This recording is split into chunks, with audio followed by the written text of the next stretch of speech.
भारत का संघीय ढांचा, फेडरल स्ट्रक्चर,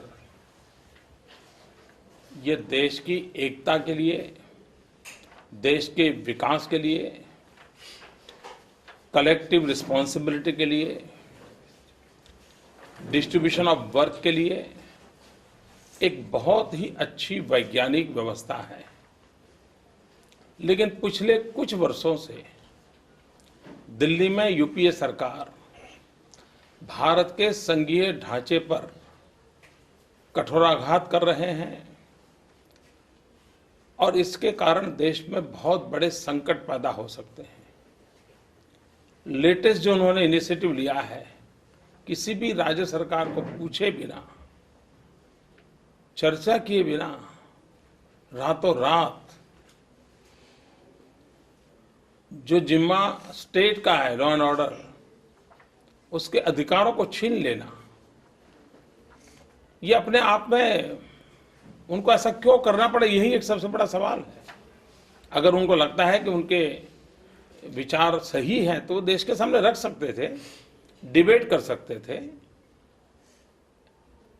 सिक्योरिटी काउंसिल की जब मीटिंग होती है उसमें इसको एजेंडा के रूप में ला करके चर्चा कर सकते थे।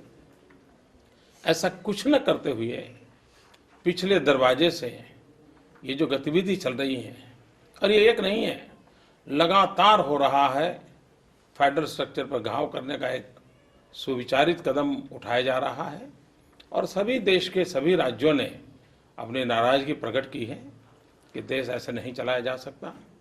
और हमने तो मांग की है कि भारत सरकार सरकारिया कमीशन को लागू करने के लिए तत्काल सभी मुख्यमंत्रियों की मीटिंग बुलाएं, एक व्यापक चर्चा हो। और 30 साल से सरकारिया कमीशन का रिपोर्ट वैसा ही पड़ा हुआ है, उसको लागू नहीं किया जा रहा है। और जब तक राज्यों की जो कठिनाइयां हैं उसको केंद्र सुनेगा नहीं तो देश के लिए बहुत बड़ा संकट की दिशा में ले जा रहा है, ऐसा लग रहा है।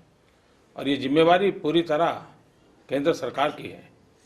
सर, चिदंबरम ने ये कहा कि जो स्टेट आता है, अगर राज्य सरकार की रिस्पॉन्सिबिलिटी है, अगर आप स्वीकार करते हैं तो क्या ये जिम्मा नहीं है आप कोई कानून बनाए तो राज्य सरकार को पूछे तक नहीं, और राज्य सरकार कानून बनाए तो उसको आप कूड़े कचरे में डाल दें।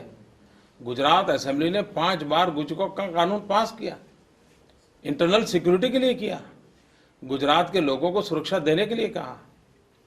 भारत में सीमावर्ती जो राज्य है उसमें गुजरात है, और गुजरात ऐसा राज्य है कि जिसको बॉर्डर और कोस्टल दोनों ऐसे पड़ोसी हैं, आप दुनिया जानती है। तो हमारे लिए तो आम आदमी की सुरक्षा एक सबसे बड़ा अहम विषय है। और हमने गुजकोक का कानून पास किया, 5-5 बार किया, और उन्होंने उसको रिजेक्ट कर दिया। तो ये अपने आप में ये इनकी बोलना एक और करना दूसरा, यही माहौल दिखाई दे रहा है।